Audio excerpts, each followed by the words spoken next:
नमस्कार, मैं हूं आयुष कुमार और आप देख रहे हैं 11 स्पेशल। जामताड़ा में चावल की तस्करी का बांग्लादेश कनेक्शन सामने आया है।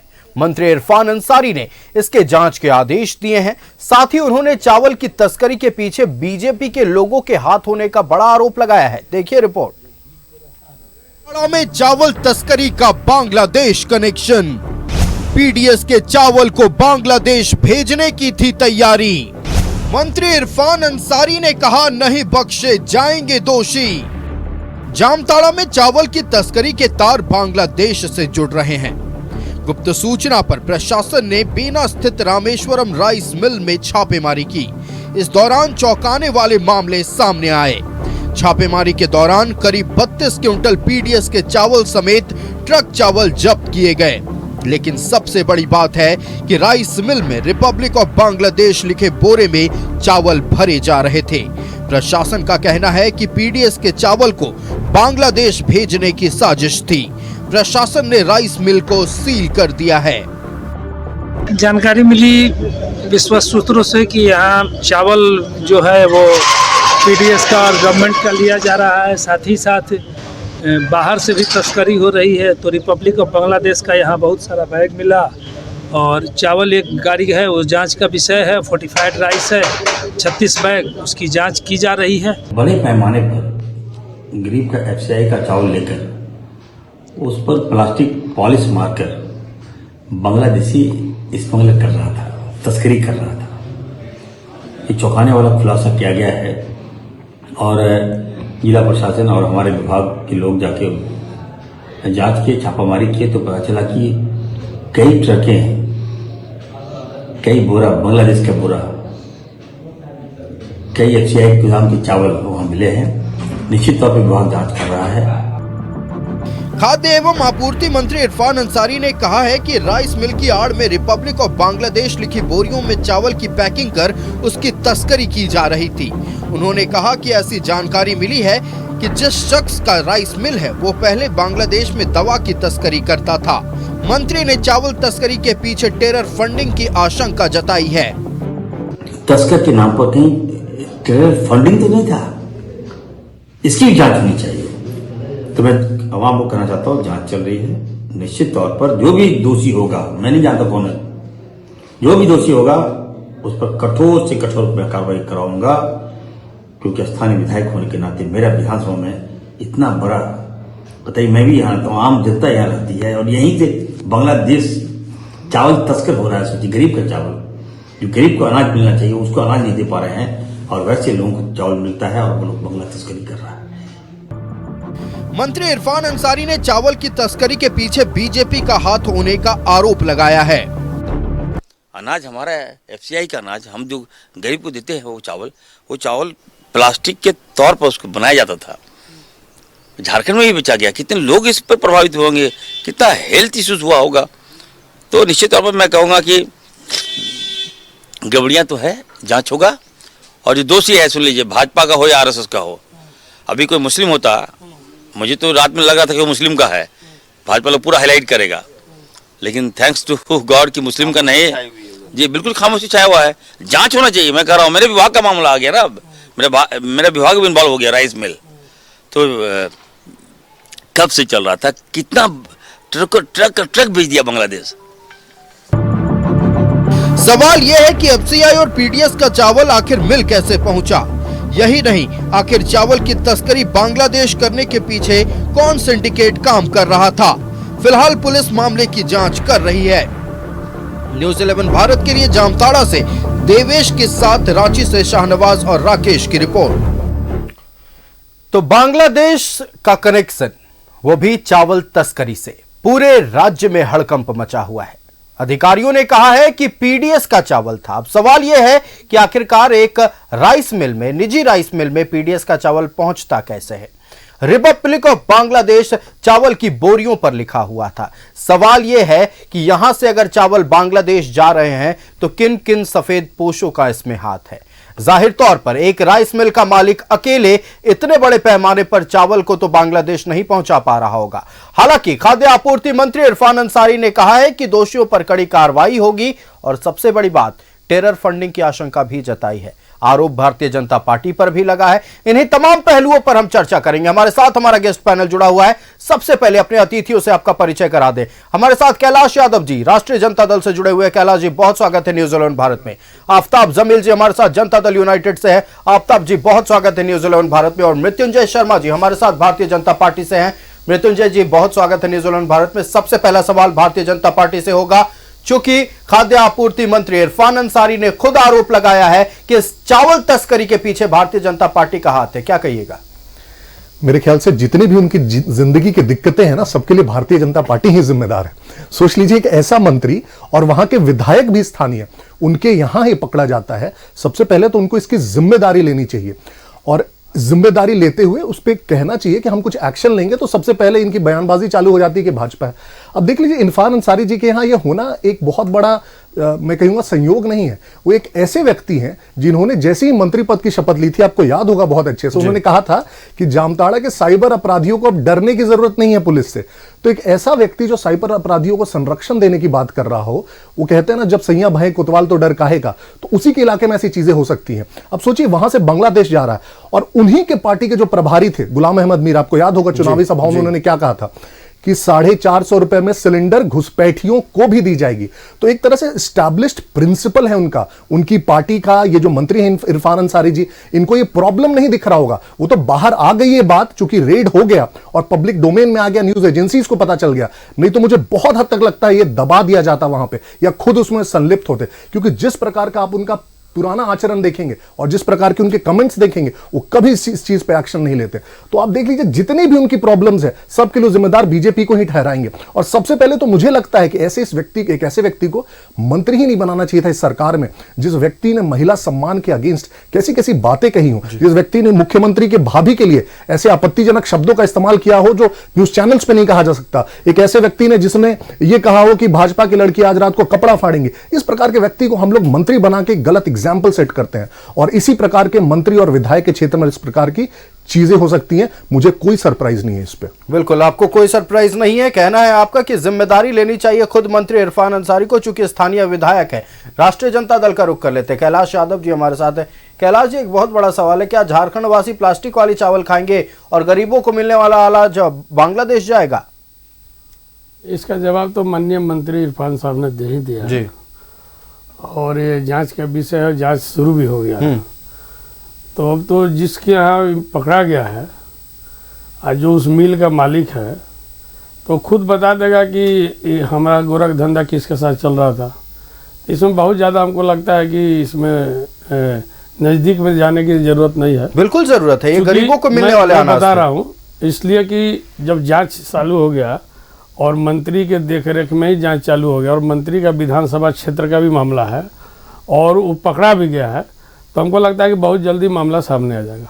ठीक है, बहुत जल्दी मामला सामने आ जाएगा, हम भी चाहते हैं और पूरा देश चाहता है कि आखिरकार हमारा अनाज बांग्लादेश कैसे पहुंच रहा है उन बोरियों में बंद होकर, जिसमें रिपब्लिक ऑफ बांग्लादेश साफ तौर पर लिखा हुआ है। चिंता का विषय है राज्य के लिए कि राज्य का बिजली बांग्लादेश जाता है, राज्य का चावल भी बांग्लादेश भेजने की तैयारी हो रही थी, हो सकता है पहले से जा भी रहा होगा। तो बहुत सा विषय चिंता का विषय है, केवल एक ही विषय नहीं है, सारे विषयों पर सबको प्रकाश डालना चाहिए और ये चिंता करना चाहिए कि हमारा राज्य, हमारा मिट्टी, हमारा वतन जो है ये हम लोगों के लिए बना है, भारतीय के लिए बना है, राज्यवासियों के लिए बना है, गरीब के लिए बना है।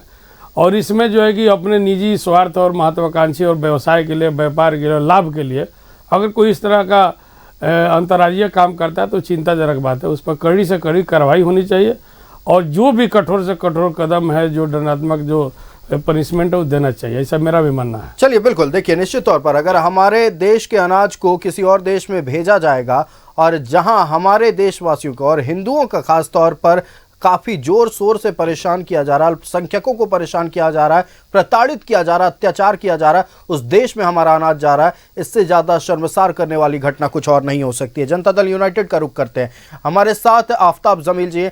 आफ्ताब जी, जो प्रकरण सामने आया है, देखिए, आज पकड़ा गया, इसका मतलब ये नहीं कि पहली बार भेजा जा रहा था। सवाल ये है कि आखिरकार जब इतने दिनों से ये चावल, जो एफसीआई का चावल है, पीडीएस का चावल है, ये हम नहीं कह रहे, अधिकारी कह रहे हैं ये पीडीएस का चावल है और लंबे समय से बांग्लादेश जा रहा था, अब तक सब मौन थे, क्यों? और आप इस पर क्या कहिएगा? देखिए, सबसे पहले तो हम आपके चैनल को धन्यवाद देना चाहते हैं कि इसने बहुत प्रमुखता से इस न्यूज़ को चलाने का काम किया है। और जहाँ तक सवाल है कि बांग्लादेश भेजने का, तो ये जो चावल है, सबसे पहले तो बात ये है कि ये चावल आज, जैसा कि आपने बताया कि आज कोई नई बात नहीं, ये तो आज पकड़ाया है, ये अलग बात है, लेकिन ये तो शुरुआती दौर से चल रहा होगा। और ये केवल वहीं का बात नहीं है। पीडीएस का चावल जो है, जिस मकसद के तहत पीडीएस बनाया गया, वो मकसद को छोड़ करके बाकी सब मकसद पूरा हो रहा है। गरीब के लिए ये पीडीएस बनाई गई थी कि जो गरीब है, निर्धन है, जो पॉवर्टी लेवल से नीचे के लोग हैं, उनके लिए ये चावल, गेहूं या जो भी अनाज वहाँ से मिलता है, 5 केजी, 6 केजी, 7 केजी, जो भी, उससे अपना भरण पोषण लोग करते हैं गरीब। लेकिन ये गरीबों का हक मारी है और गरीब लोगों के पास में यह न पहुँच करके सीधे ये माने मिल तक पहुँच रहा है, मिल में पैकेजिंग हो रहा है बाज़ाब्ता, और उसके बाद ये बांग्लादेश पहुँच रहा है, पाकिस्तानों जाता होगा, बांग्लादेश जा रहा है, पाकिस्तान जा रहा है, और नहीं जाने श्रीलंका और भूटान सभी जगह जा रहा होगा। लेकिन ये जो पकड़ाया है, ये पकड़ाया है तो ये मिल वाले को तो ठीक आप पकड़ लिए, लेकिन इसके जड़ तक आप नहीं गए हैं। इस पे जड़ तक जाना चाहिए कि वो कौन से अधिकारी हैं, वो कौन से पदाधिकारी हैं, किन लोगों के माध्यम से, वहाँ का जिला अधिकारी क्या कर रहे हैं, और इससे पहले के जिला अधिकारी लोग का भी ये आचरण देखना होगा। और वहाँ पर के जो पीडीएस के पदाधिकारी थे, एसओआर होते हैं, उन लोगों की भी जांच होनी चाहिए, उनकी भी संपत्ति की जांच होनी चाहिए कि ऐसे लोग जो आज पकड़ा गए हैं, कल तो उन्हें पकड़ा है, वो तो निकल चुके हैं, ऐसे लोग पर भी अंकुश लगाने का काम करना चाहिए कि जो पीडीएस के चावल, दाल, चीनी, सरकार का जो योजना है, उस सरकारी योजनाओं का बंदर बांट कर रहे हैं लोग, तो ऐसे लोगों को चिन्हित किया जाना चाहिए। दूसरी बात मैं और बोलना चाहूंगा आयुष भाई कि ये जो माने चावल जो है, ठीक है, चावल पैकेजिंग होता और खरीद बिक्री होती, उसका आयात निर्यात होता, वो समझ में आता है जी, बिल्कुल। लेकिन ये जो प्लास्टिक का चावल अगर आप खिला रहे हैं, तो ऐसी ये झारखंड की जनता और पूरी देश की जनता इसमें खोखली होते जा रही है। इससे तो बहुत बड़ा कैंसर भी होने का संभावना है, इससे बहुत तरह की बीमारियां, आंत की बीमारी हो सकती है, यहाँ बहुत तरह के मामला हो सकते हैं। कितने लोग बीमार पड़ गए होंगे और कितने बीमार पड़ने के तैयार बैठे होंगे, तो इस पर भी विचार होना चाहिए। और ऐसे लोगों को, खास करके फूड के क्षेत्र में, जिन लोगों को फूड के क्षेत्र में अगर ऐसा कोई मिलावटी काम करता है, हम ये नहीं कर सकते हैं कि वो भाजपा का है, कि वो कांग्रेस का है, कि वो जेएमएम का है, वो निश्चित रूप से वो बहुत बड़ा क्राइम किया है। और ऐसा क्राइम, ऐसा अपराध, ये अक्षम्य अपराध है। ऐसे लोगों को चिन्हित करके भारी बड़े जबरदस्त ढंग का उसके साथ इस्तेमाल करना चाहिए, न्याय, उसके साथ न्याय का जो है न्यायिक प्रकरण उसका चलना चाहिए, उसको जेल भेजना चाहिए। और जेल के साथ साथ ऐसे तमाम अफसर को भी जेल भेजना चाहिए और उनको सस्पेंशन होना चाहिए। सबसे पहला मेरा ये डिमांड है। बिल्कुल बिल्कुल, सस्पेंशन होना चाहिए और उन अधिकारियों पर कार्रवाई होनी चाहिए जो इसके लिए जिम्मेवार थे कि आखिरकार एफसीआई का अनाज जा कहां रहा है, पीडीएस का अनाज आखिरकार सुरक्षित है कि नहीं, लाभुकों के बीच पहुंच पा रहा है या नहीं, यह दिखने की जिम्मेदारी जिनकी थी, कार्रवाई उन पर भी होनी चाहिए, ऐसा जनता दल यूनाइटेड का कहना है। भारतीय जनता पार्टी का रुख करते हैं मृत्युंजय शर्मा जी हमारे साथ हैं। मृत्युंजय जी, बातों बातों में कैलाश जी ने एक तंज कस दिया भारतीय जनता पार्टी पर। हमने जब सवाल पूछा कि हमारे राज्य का अनाज, हमारे देश का अनाज दूसरे देश में जा रहा है और वो भी बिना किसी डील के, बिना किसी व्यापार के, इस पर उन्होंने कहा कि ये तो दुर्भाग्यपूर्ण है, देश का अनाज जा रहा है, देश का बिजली जा रहा है। आप समझ चुके होंगे कि किस बारे में जिक्र किया उन्होंने। तो ये तो है ही कि आप ट्रिवियलाइज कर दीजिए इशू को ना, किसी भी इशू को छोटा दिखाना है तो किसी और इशू को साथ में अटैच कर दीजिए। दोनों एक ही इशू है क्या? आप देश की संप्रभुता और यहां की सुरक्षा से खिलवाड़ कर रहे हैं, मजाक कर रहे हैं इस प्रकार की बात कह के। कोई अगर बिजली जा रही है एक कॉन्ट्रैक्ट के तहत, एक प्राइस के तहत, एक प्राइवेट सेक्टर के द्वारा, और एक तरफ से चावल पीडीएस का जो गरीबों के लिए जाना चाहिए वो जा रहा है चोरी छुपे, ट्रांसपोर्ट होके क्रॉस बॉर्डर से, दोनों को आप एक ही बताते हैं। ये इनका देख लीजिए, बहुत जग जाहिर है बांग्लादेशी घुसपैठियों का जो इनका प्रेम है इस सरकार का, वो हमेशा से बहुत जग जाहिर रहा है। आयुष जी, आप देख लीजिए, चुनावों के समय से लेकर जब से बांग्लादेश घुसपैठ की बात उठी है, ये सरकार है कि कभी भी आज तक इसने एक्सेप्ट तक नहीं किया कि घुसपैठ हुई है झारखंड में या यहां घुसपैठिए रहते हैं। इनफैक्ट जब हाई कोर्ट ने पूछा तो उसने साफ साफ कह दिया कि तो कोई मतलब घुसपैठ भारतीय नहीं है जनता झारखंड में। पार्टी ये आशंका जता रही है कि इस चावल की तस्करी के पीछे उन घुसपैठियों का हाथ है। बिल्कुल हो सकता है, जांच का विषय है। अब देख लीजिए ना, अगर संथाल में आज के डेट में एक एस्टिमेट के हिसाब से करीब करीब 7 लाख एक्स्ट्रा बांग्लादेशी घुसपैठी रहते हैं। अगर 7 लाख किसी दूसरे देश के घुसपैठी आपके राज्य में रह रहे हैं तो क्या आपकी सुरक्षा और संप्रभुता को दिक्कत नहीं है? बिल्कुल है ना। जब हाईकोर्ट इस पर सवाल पूछती है राज्य सरकार से तो आप बोल देते हैं कि एक भी घुसपैठिया नहीं है। हाईकोर्ट बोलती है एक फैक्ट फाइंडिंग कमेटी हम बनाएंगे इंडिपेंडेंट, उस पर क्या करती है राज्य सरकार? सुप्रीम कोर्ट पहुंच जाती है। तो ये जो बहुत जग जाहिर है ना एक प्रकार से, क्योंकि इन घुसपैठियों के वोट से जीतना होता है। उन क्षेत्र में संथाल के बहुत सारी सीटों में इन्हीं के वोट का इस्तेमाल करके ये उन सीटों को जीतते हैं, सरकार में आते हैं। तो इसलिए ये बार बार जो इस प्रकार के इश्यूज आएंगे उसको छोटा बनाने के लिए बाकी सारे इश्यूज के साथ उसको मिला देंगे और दिखाने की कोशिश करेंगे कि नहीं नहीं ये तो कोई इशू है नहीं। मैंने कहा ना, इरफान अंसारी जी, अगर ये इशू बाहर नहीं आया होता और इरफान अंसारी जी को अलग से पता चला होता तो मुझे लगता है ये चीज अभी तक चल रही होती। जो व्यक्ति ये बोल सकता है कि मेरे यहां के साइबर अपराधियों को पुलिस से डरने की जरूरत नहीं है, मंत्री रहते हुए वो कोई सामान्य व्यक्ति नहीं है, तो उस व्यक्ति का अप्रोच सोच लीजिए आप लॉ एंड ऑर्डर के प्रति क्या होगा। और उसी के पार्टी के जो प्रभारी कह रहे हैं कि घुसपैठियों को 450 में सिलेंडर दे दो, इससे ज्यादा लेजिटिमाइज करने वाला क्या होगा उनका अप्रोच घुसपैठियों के लिए? चलिए, तो बिल्कुल ये प्रॉब्लम पूरी पार्टी में है जी। जवाब ले लेते हैं कैलाश यादव जी। आरोप है भारतीय जनता पार्टी का, खास तौर पर इंडिया गठबंधन पर, कि आप लोगों ने मिलकर बांग्लादेशियों को पनाह दिया है। बांग्लादेशी जो है इस चावल तस्करी में भी जुड़े हुए हैं और अगर ये खबर मीडिया में नहीं आती तो इस खबर को भी दबा दिया जाता। देखिए, बाबा साहब अम्बेडकर को अपमान करने वाली पार्टी भारतीय जनता पार्टी, इसके अलावा कुछ नहीं बोल सकती है। बांग्लादेश में अल्पसंख्यक हमारे हिंदू भाई प्रताड़ित किए जा रहे हैं, वहाँ पर सिख ईसाई के लोग जो है कि प्रताड़ित किए जा रहे हैं, लेकिन भारतीय जनता पार्टी की केंद्र और भारतीय जनता पार्टी के नेता एक बार भी चू नहीं अपना रहे हैं, चू तक नहीं कर रहे हैं, जिसके लिए कितना विरोध हो रहा है। सारा विपक्ष की पार्टियां, सभी राजनीतिक दल इसकी मांग कर रहे हैं। तो आप समझ सकते हैं कि बीजेपी जो है कि कथनी और करनी में कितना अंतर है। हम उस सब सवाल पर नहीं जाना चाहते हैं। जब राज्य के माननीय मंत्री या कैबिनेट मंत्री के प्रति इनका क्या व्यवहार है, क्या सोच है, ये अपने वक्तव्य में प्रदर्शित कर रहे हैं, तो हमको उस पर भी हमको कुछ नहीं करना है। राज्य की जनता देख रही है।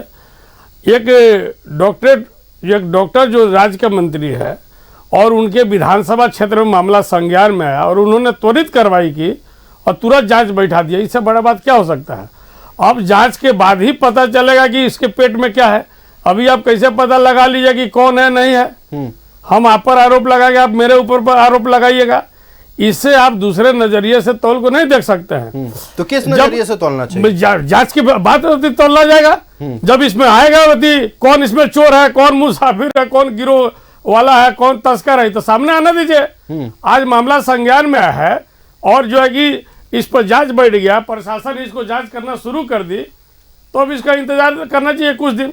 और जब मामला सामने आ गई, कौन इसमें चोर है, कौन अपराधी है, उसके बाद हम लोग इस पर सवाल जवाब करना चाहिए। और निश्चित तौर पर उसके लिए न्यायालय भी बना हुआ है।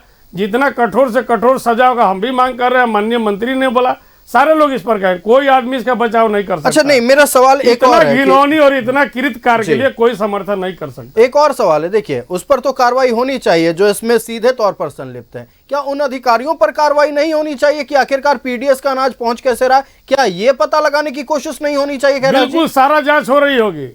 चूंकि क्या है कि पीडीएस का माल जो है कॉन्ट्रैक्टर लोग जो है कॉन्ट्रैक्टर के माध्यम से जाता है। अब वो लेके किसको बेच रहा है, किसको नहीं बेच रहा है, कौन ब्रांड लगा रहा है, कॉन्ट्रैक्टर के माध्यम से जा सकता है, सीधे एफसीआई गोडाउन से भी तो जा सकता है जी।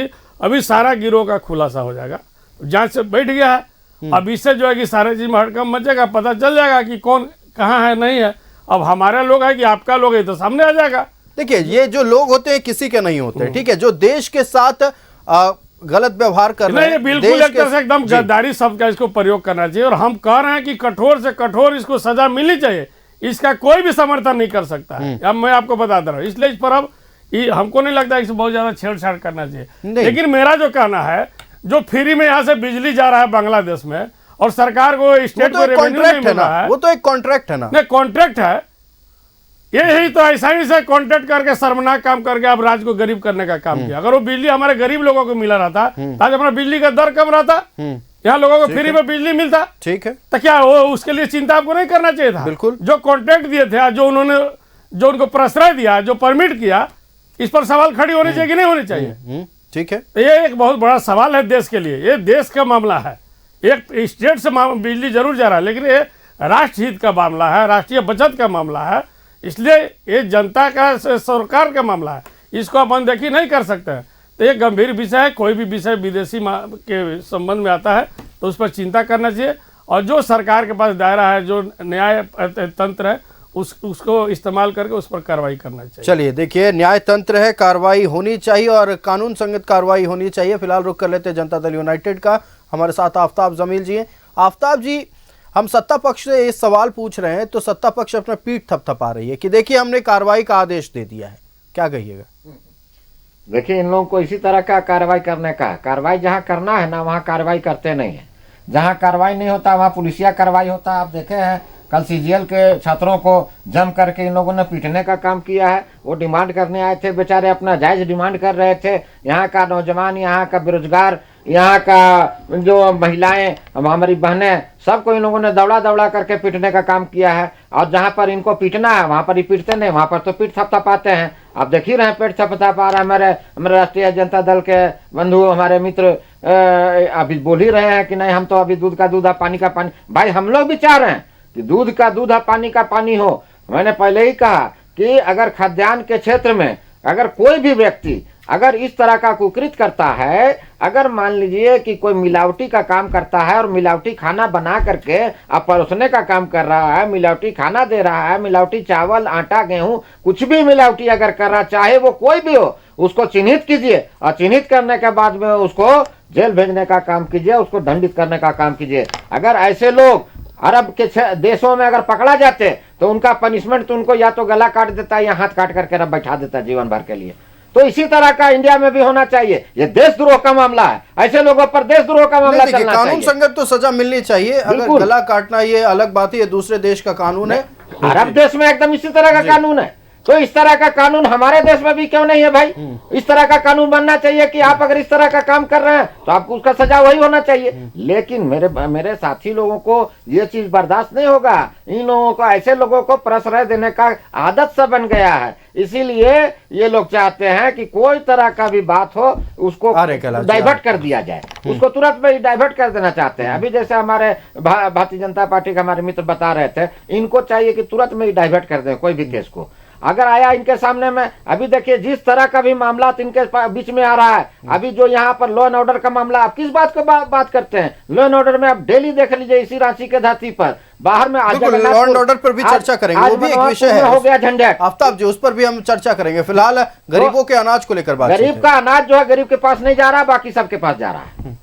इस पर कैसे रोक लगेगा? इसको सरकार को गंभीर होना चाहिए। बाकी जिसके पास जा रहा है ये नहीं जाना चाहिए था, क्योंकि ये हमारे देश के वासी नहीं है, ये दूसरे देश के वासी हैं जिनके पास जा रहा है। और बोरियों में जब साफ तौर पर लिखा हुआ रिपब्लिक ऑफ बांग्लादेश, तो आखिरकार उच्च कार्रवाई करने पर और वहां पर के प्रशासनिक अधिकारी जो हैं उनको तो इस पर संज्ञान लेना चाहिए था तुरंत में। मैं मंत्री जी को धन्यवाद देना चाहता हूं कि कम से कम देर से ही सही, लेकिन कम से कम इन्होंने संज्ञान लिया है, इरफान साहब ने। लेकिन इनको पूरा दूध का दूध और पानी का पानी करना चाहिए। तुरंत में किसी पर आरोप लगा देना, किसी पार्टी पर, कि भाई फलाना पार्टी का आदमी है, फलाना व्यापारी तो व्यापारी होता है, वो तो किसी पार्टी का आदमी नहीं होता। उसके ऊपर में आप अंकुश लगाने का काम कीजिए। आपको राज्य की जनता ने आपको मैंडेट देने का काम किया है, मैंडेट दे करके आपको जिताने का काम किया है, और तब आप जीत करके गए हैं, वहां मंत्री बने हैं। आप स्वास्थ्य मंत्री हैं, आपको पता है कि यदि ऐसे तरह के घटनाएं होंगी तो इस पर लोगों का जो स्वास्थ्य है उस पर क्या असर पड़ेगा। जी बिल्कुल बिल्कुल। इसलिए स्वास्थ्य को भी ध्यान रखना है, ये भी जिम्मेवारी आपकी बनती है। ये जिम्मेवारी अगर आपको दी गई है तो उसका सही से निर्वाह कीजिए। और अफसर और पदाधिकारी किसी का नहीं होता है। अफसर पदाधिकारी को अगर आपको चलाना है तो उस पर आपको अंकुश रखना होगा, और उसको आपको बतानी होगी कि किस जगह पर क्या हो रहा है और क्या नहीं हो रहा है। भाई सरकार तो बहुत सिस्टम से चलती है। आपको सरकार अगर देखना है तो आप चलिए हमारे साथ बिहार में, मैं दिखाता हूँ कि सरकार किस सिस्टम से चलती है। माननीय नीतीश कुमार ने जो सिस्टम चालू वहाँ किया है पूरे देश में, आप देख लीजिए कि उसका उदाहरण बन करके रह गए हैं। वो सारे देश में उनका ये चल रहा है। आप यहाँ पर किसी अफसर पर कोई अंकुश नहीं है। आप डेली देख रहे हैं किस तरह का मामला हो रहा है। पर खाद्यान्न के क्षेत्र में तो यहाँ पर आप देख लीजिए, अभी कार्ड का मामला आ गया। कार्ड बना, जिन लोगों के पास, जिनको कार्ड बनना चाहिए उन बेचारों के पास कार्ड नहीं है। जिनके पास कार्ड पहुंचनी चाहिए थी उनके पास कार्ड का कोई व्यवस्था नहीं है। दूसरी चीज कि जब बनवाने जाते हैं तो वहां पर कार्यालय में लाइन लगे रहिए, बिना दक्षिणा दिए आपका कोई काम नहीं होगा। तो ऐसे सिस्टम से आपका झारखंड का कल्याण नहीं होगा।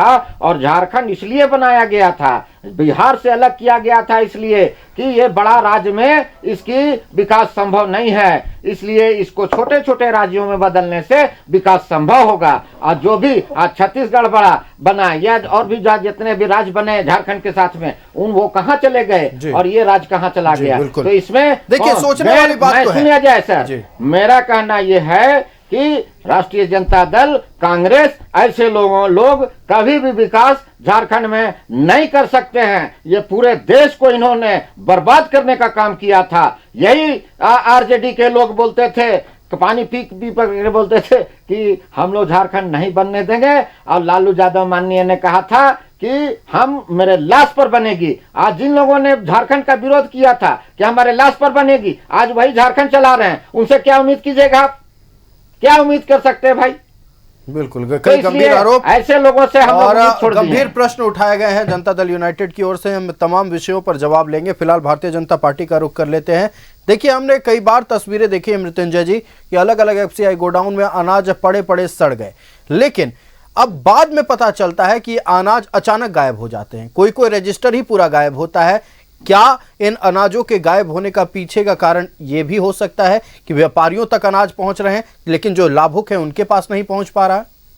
आयुष जी, बहुत अच्छा प्रश्न आपने उठाया है। और देख लीजिए, इनफैक्ट यही सरकार है, इसी सरकार ने अभी अपने अभिभाषण में भी विधानसभा में जो राज्यपाल देते हैं उसमें वादा किया था कि प्रत्येक व्यक्ति को अब 5 किलो नहीं 7 किलो अनाज दिया जाएगा। और 7 किलो की तो आप बात छोड़ ही दीजिए, इनफैक्ट आप किसी भी अगर गांव में चले गए, किसी भी गांव में 5 किलो तौल के अनाज नहीं मिलता है। ये रूल है आयुष जी। हर जगह 1-2 किलो काटते हैं वहां के पीडीएस डीलर, और आए दिन ये खबर आती है। और ये नियम है। इनफैक्ट खबर क्या, ये तो नियम ही है। कोई ऐसा गांव आप दिखा दीजिए जहां 5 किलो का 5 किलो अनाज मिलता हो। तो एक तरफ आप बोलते हैं आप 7 किलो अनाज देंगे, आप 5 किलो अनाज भी नहीं दे पाते हैं। साथ में एसोसिएटेड आप देख लीजिए, जो धान का क्रय मूल्य आपने क्या कहा था जब चुनाव थे कि मैं कितना दूंगा? 3200 रुपए। आपने अभी कितना देने की बात कही है? 2400 रुपए पे आ गए। तो ये जो सरकार है, झूठे वादों की सरकार है। कोई भी आप एक इसका स्टेटमेंट उठा लीजिए, कोई भी, मैं आयुष जी चैलेंज कर रहा हूं। आफ्ताब जी ने बहुत अच्छा सीजीएल की बात उठाई। जब चुनाव नहीं हुए थे उस समय जेएसएससी के सचिव ने कहा था कि चूंकि न्यायालय के सामने विचाराधीन है मामला, तो इसका रिजल्ट नहीं प्रकाशित किया जाएगा, कहा था उन्होंने। जैसे ही सरकार बनती है, आनन फानन में रिजल्ट निकाल दिया जाता है। जब न्यायालय के सामने था, जब छात्र विरोध कर रहे हैं, जब उसमें पेपर लीक का मामला है, तो क्यों आपने इसका रिजल्ट निकाला? और फिर हुआ क्या? न्यायालय ने क्या कहा? अब न्यायालय ने फिर फटकार लगाई, कहा कि आपको रिजल्ट नहीं निकालना चाहिए था, रोक लगा दी फाइनल पब्लिकेशन पे। छात्रों के साथ आप मजाक नहीं कर रहे हैं। आप 10 लाख नौकरियों की बात करते हैं एक तरफ, 500 ढंग की नौकरियां आप नहीं दे पा रहे हैं। सेम आप मैया सम्मान योजना में देखिए कि कितना बड़ा घालमेल है। इलेक्शन के पहले 11 तारीख को डॉट आयुष जी 1000 रुपए आ गए, और इलेक्शन के बाद 11 तारीख को आए क्या? नहीं 2500 रुपए आने वाले थे। इलेक्शन के पहले प्रत्येक महिला जो 18 से 60 वर्ष की है वो एलिजिबल है, और इलेक्शन के बाद 10 कंडीशन आपने लगा दिए। न सिर्फ 10 कंडीशन लगाए, इनफैक्ट डीसीज ने बीडीओस को लेटर लिख के बोला है कि आप लोग चेक कीजिए कि जिस महिला को गया वो लोग एलिजिबल है या नहीं, अगर नहीं है तो उसका नाम हटाइए। अगर वो एलिजिबल नहीं थी तो आपने चुनाव के पहले उसको क्यों दिया फिर ये पैसे? सिर्फ आप चुनाव जीतना चाहते थे इसलिए।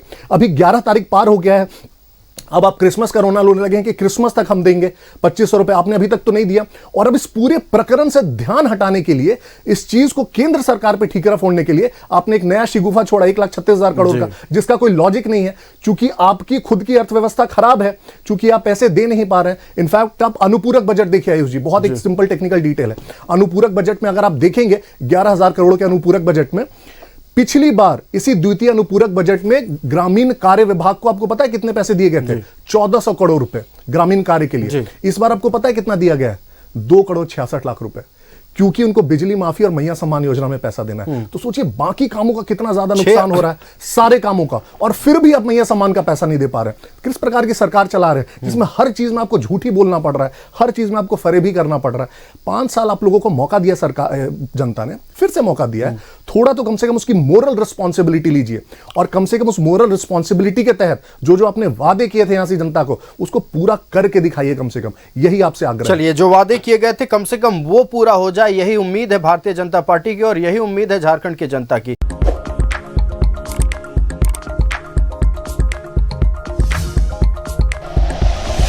Like and share videos, subscribe करें हमारा चैनल और प्रेस करें बेल आइकॉन। न्यूज़ 11 भारत, सच है तो दिखेगा।